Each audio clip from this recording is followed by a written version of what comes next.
Narito tayo ngayon upang matunghayan ang napakainit, nagbabaga, talaga namang pinag-uusapan at latest na inaabangan ng lahat.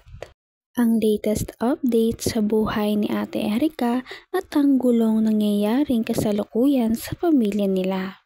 Grabe ang mga revelasyon sa video na ito dahil ang nanay na di umano ay nag-abandona kila Erica ay sumulpot at talaga namang nareklamo si Kalinga Prab na hindi nagbabayad ng patas sa kanyang anak na si Erica. Daniel, dalangin ko po na kayo po ay pagpalain, ingatan ni Lord sa lahat ng inyong ginagawa araw-araw at humaba ang buhay po natin. Sumayaw-sayaw, tayo'y sumayaw-sayaw. Limutin na ang mga problema. Also, good morning kay Lani Bohol. Good morning po, Madam. Kumusta? And kay Rosalita Gabion Mabalyo ng Kuala Lumpur, Malaysia. Good morning po sa inyo. And also kay Lofi D46, Ima Balabis, Inday Silva, Edma Pablag. Good morning, good morning, good morning. Abangan nyo po ang aking pagpunta roon mamaya.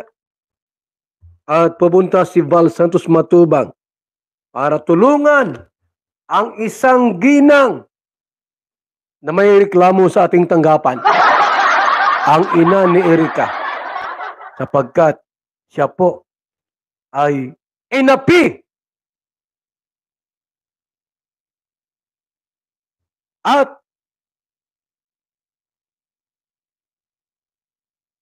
ang kanyang anak walang sweldo. Tutulungan natin. Ito muna mga kaibigan ang ating pahayag about dito. Isa na namang impormasyon ang aming nakalap mula sa aming trusted source na di umano itong ina ni Erica na si Aling Gina ay lumapit sa tanggapan ni Kuya Val upang ipaabot ang kanyang saloobin at hinaing patungkol sa kanyang sinasabi na kahit isang kusing ay walang napala ang kanyang anak na si Erica habang ito ay i-vlog. Sobrang napukaw ang damdamin ng ama ng kalingap na si Kuya Val. Kaya nang malaman niya ang problemang ito, ay nakaramdam siya ng sobrang galit. Ako po ay labis pong nasaktan sa nangyari sa pamilyang ito po sapagkat binablog yung anak ni Singkong Duling. Ang matagal na nawala na nanay ni Erica ay sumulpot ngayon ulit sa kanyang buhay at ngayon ay kasalukuyang nagrereklamo para kay Kalinga Prab dahil hindi nagbabayad ng tama sa kanyang anak. Ngunit tama nga ba at nasa lugar ang kanyang inireklamo o siya din ay may mali? Singkong Duling hindi malamang nakatanggap ng pera. Talagang sabi ko nga ni, handa akong mamatay para sa inyo. Ipaglaban ko kayo. Saan mang korte sa Pilipinas, wag lang kayo tulpo. Di man yung korte. Baka kayo hindi pansinin yan. Dito kayo lumapit kay Val Santos Matubang. Sapagkat ako ang tulpo ng daet. Saka batang-bata. Yung mga tulpo, tiguwang na. Yung matandang tulpo, 80 na. Hindi na nakakapunta ng bundok pag maglakad, ha? Dito po, ako ang tulpo ng daet. Ano mang problema ninyo? Mga na-rape, binadil, pinatay, unsolved problem. Ako ang bahala sa inyo. Tutulungan ko kayo sa abot ng aking makakaya. Sapagkat ako ang inyong kakampi. Ate Gina, Maligo ka, magbihis, kumain, magpahumot, magpaganda. Pupunta ako dyan. Ha? Huwag kang magtago sapagkat gwapo si Val Santos Matubang. Huli natin. Laban sa mga tinutukoy nitong vloggers. Nais din di umano ni Kuya Val na tunguhin ang tahanan ni Aling Gina upang tulungang makamit ang inaasam. Mamaya po, mga kalingap, abangan nyo po ang pagpunta ko doon sa bahay ni wag ginang po. Wag nanay, ate. Bata pa ito, siguro ito mga 50 pa lang. Pupuntahan ko siya ng pagapang. Anumang klaseng pagpunta ko doon, ito man ay patayo, pagapang, patuwad, pabaliktad. Pupunta ako kay Ate Gina, ang ina ni Erika po, para tulungan po natin.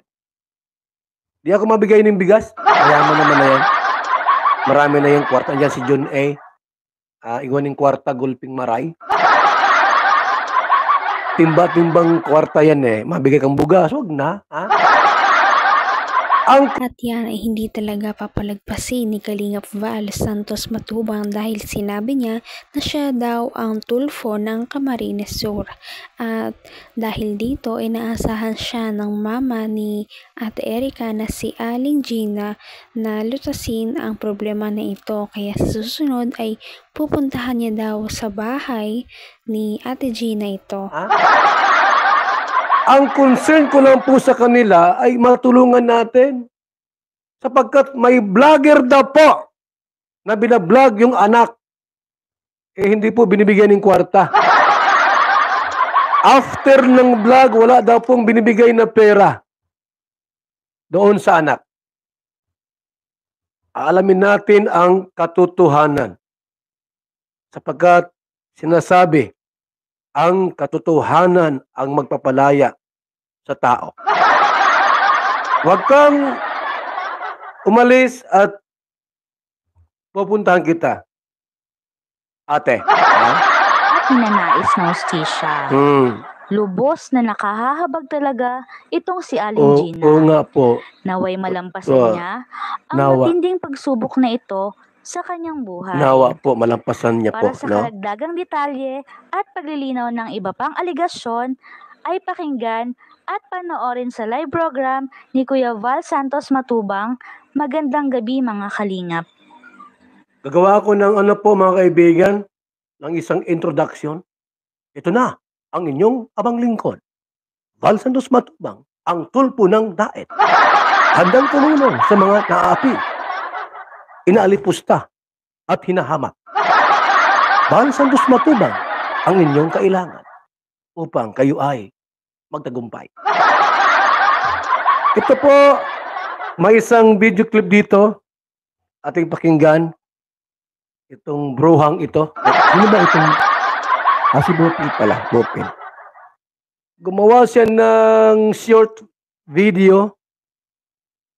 40 minutes. Haba na. Pakinggan natin po. Huwag natin tapusin. Yun lang mahalagang bagay. Bukas ulit yung iba. Okay. Ito po. Atin mo ng palakbakan. Bopil Vlog. Sa kanyang video. Tungkol dito. Yung pera? Ano po ang motibo? Ano ang layunin? At ito ay isinisiwalat nyo yung ganitong bagay sa social media.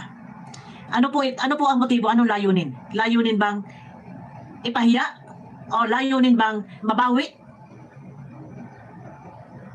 Tanong ko lang po, kung layunin bawiin, pwede naman po siguro wala naman kayong alitan. Samaan ang loob ni Kalinga Prab.